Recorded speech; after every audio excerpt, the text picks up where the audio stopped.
Hello out there, and welcome to English Teacher Plays. We're looking at Cupid, a visual novel. It's free on Steam. It is a visual novel, not like a choice thing.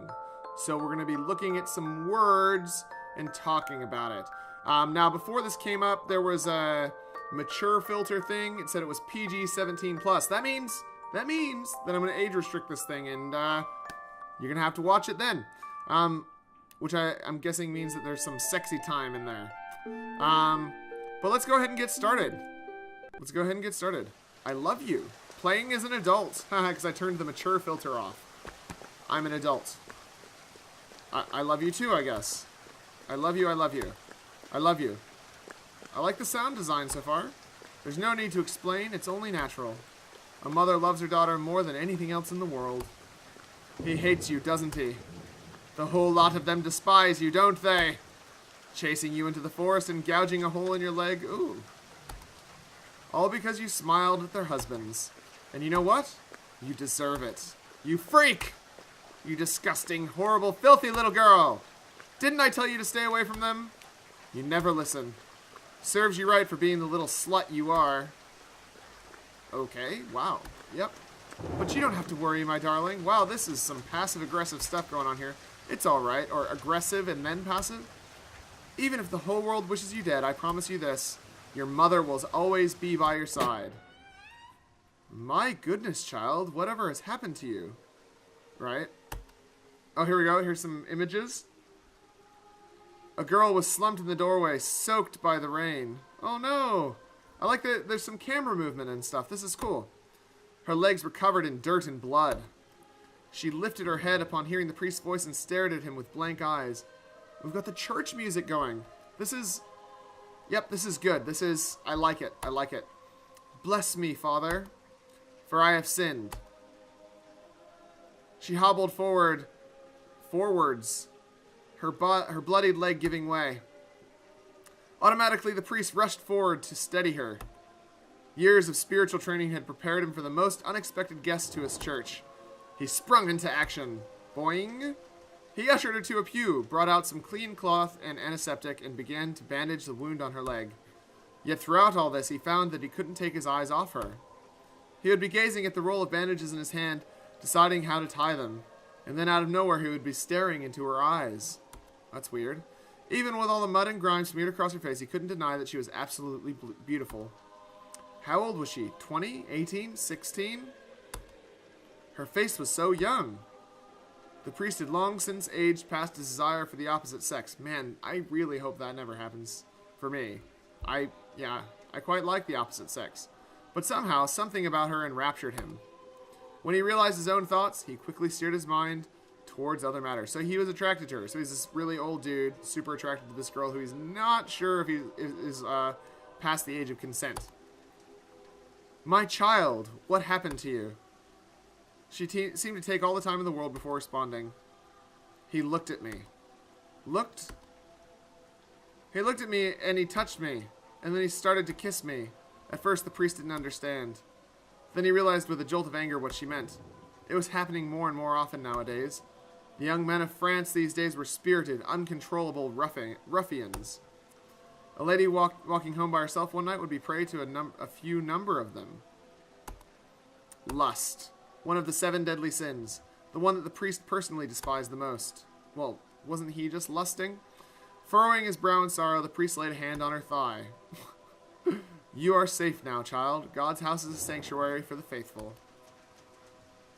I don't think he'll protect me. He looked at her in confusion. You see, Father, I have sinned again. Right there among the pews before the altar of God, she bowed her head. I'm sorry? Was she apologizing to him or to someone else? Her hair hid her face, her eyes, and the priest could make neither head nor tail of her. He suddenly realized that his hand was still on her thigh, and he hurriedly drew it away. I'm sorry. She repeated this phrase over and over. After a while, the priest got up. Don't fret, child. You are not to blame. That's right, she's not. I will contact the local constable, but in the meantime, you are free to make yourself at home here. I will fetch you a hot drink. He patted her hand and left to go to the back room. She remained seated on the pew, her head bent forward. As the priest's footsteps faded away, the entire church fell into silence. Oh, all the church went away. Okay. Now that it was the dead of night, the clouds covered the sky. Barely a sliver of moonlight filtered through the stained glass. The girl sat alone in a ring of darkness. Tick, tick, tick. She opened her mouth. No, I know. If I may say my piece, surely. Yes, yes, mother. But he is so very kind. Haven't you learned your lesson, idiot? I fear for your safety. Oh, so she's like, got voices. Oh, I can choose things. Wait, I'm the mother? Yeah, child, follow mother's words and leave. You saw the look in his eyes, didn't you? You cannot stay here. Even a man of God can stain you with the filthiest colors. Be a good girl and follow mother's words. But it is cold outside, mother. The rain is not let up. Can't I stay? Ah, I'm her mother. No! You leave now, and that is final. I will not hear another argument. I'm sorry. Please don't be angry, mother. I understand. I shall leave at once. How am I going to mind you like this? You attract so much misfortune everywhere you go.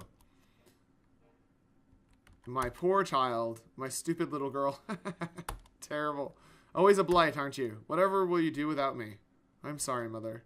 Thank you for always guiding me. It is all my fault. The girl sat in silence. Mother was right, after all. She was always right. Everything was her fault. Her fist shook with a mixture of fear and conviction. She had to do penance. Mother, give me strength.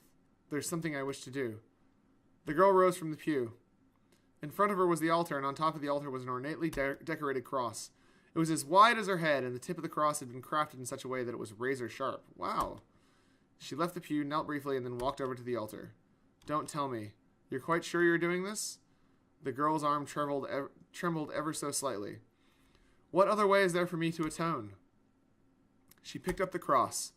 Oh, my darling daughter. Mother is proud of you. Slowly she brought the sharp end close to her face, so close that it hovered just above her left eye. And then she... Oh, wow. Wow, this is dark.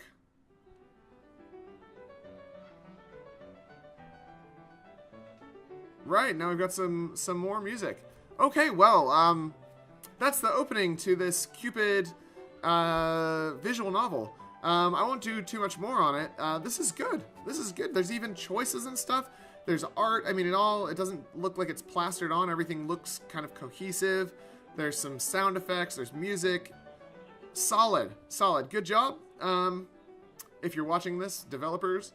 And hey, if you like visual novels, check this one out. Cupid. It seems good. Yeah. So thanks for watching. Make sure you like and subscribe and all those things. And let me know what you want me to play. Let me know if you'd like me playing visual novels or if you'd prefer I played something different.